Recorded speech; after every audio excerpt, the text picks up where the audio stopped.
जनपद मुजफ्फरनगर में आईआईए मुजफ्फरनगर के चेयरमैन विपुल भटनागर ने आईआईए अन्य सदस्यों के साथ प्रेस वार्ता का आयोजन किया, जिसमें उन्होंने आरोप लगाया है कि एनसीआर क्षेत्र के वायु प्रदूषण को नियंत्रित करने के लिए वायु गुणवत्ता प्रबंधक आयोग द्वारा ही पिछले 2 माह से अनेक तुगलकी निर्देश जारी किए गए हैं, जिसके द्वारा एनसीआर में प्रदूषित को लेकर वायु गुणवत्ता प्रबंधक आयोग के फैसले को लेकर प्रदर्शन करेगी आईआईए। बहुत ज़्यादा प्रभावित है और शायद बंद ही हो जाएगा 1 तारीख के बाद। एक उनका आदेश आया है, वैसे तो और बहुत सारे आदेश हैं। मुख्यतया जो सबसे ज़्यादा प्रभावित करता है एमएसएमई को, छोटे उद्योग को, जनरेटर डीजल का उपयोग फैक्ट्री में या किसी भी उसमें फ्यूल की तरह अगर होता है तो उसको बंद कर दिया गया। एक लिस्ट बायोमास की और कुछ फ्यूल्स की उनके द्वारा दी गई है कि उस फ्यूल को ही यूज़ कर सकते हैं। बड़े उद्योगों को, चाहे उसमें शुगर मिल हो या और इस तरीके के उद्योग हो, उनके लिए अलाउ कर दिया गया कोयला भी चलाना और भी चीज़ें। पर जो छोटा उद्योग जिसमें 5 किलोवाट से लेके 85 किलोवाट तक के जनरेटर लगे हुए या 100 किलोवाट के या 500 200 किलोवाट के, तो बहुत छोटा उद्योग है, उसके कन्वर्जन की तुगलकी फरमान इसलिए कह रहा हूँ कि अभी तक 85 किलोवाट तक के परिवर्तन की सबसे पहली बात तो पीएनजी की उपलब्धता नहीं है, जिससे वो कन्वर्ट करने की बात कह रहे हैं। मुजफ्फरनगर में अभी तक उद्योग के लिए या घर के लिए भी पूरी पीएनजी नहीं मिल रही, तो उद्योग के लिए तो बिल्कुल मिल ही नहीं रही है। ऐसे में हम 1 तारीख से एक आदेश आ गया कि 1 तारीख के बाद से 1 अक्टूबर के बाद से कोई भी जनरेटर या कोई भी डीजल जैसा फ्यूल इस्तेमाल नहीं किया जाएगा। इसका मतलब जहाँ पर पीएनजी की उपलब्धता है वहाँ तो 1 अक्टूबर से सारी फैक्ट्रियाँ बंद ही हो जाएंगी,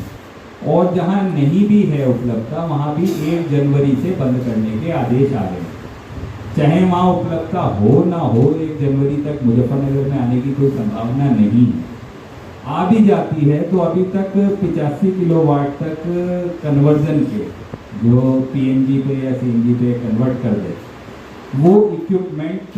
इंडिया में अवेलेबल ही नहीं है। इंपोर्ट होते हैं वो भी 85 किलोवाट से ऊपर के जनरेटर के लिए। नया जनरेटर शायद खंडेलवाल करेक्ट करेंगे, 800 किलोवाट से कम का, नीचे का नया जनरेटर पीएनजी का अवेलेबल ही नहीं है, कोई कंपनी बना ही नहीं रही है 800 किलोवाट से कम की इंडिया में।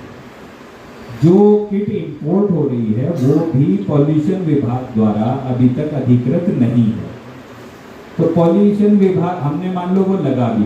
पहली बात तो ये 85 किलोवाट का जनरेटर 3, 3.5, 4 लाख 5 लाख का होगा, उसको परिवर्तित करने का 5 लाख का ही खर्चा है,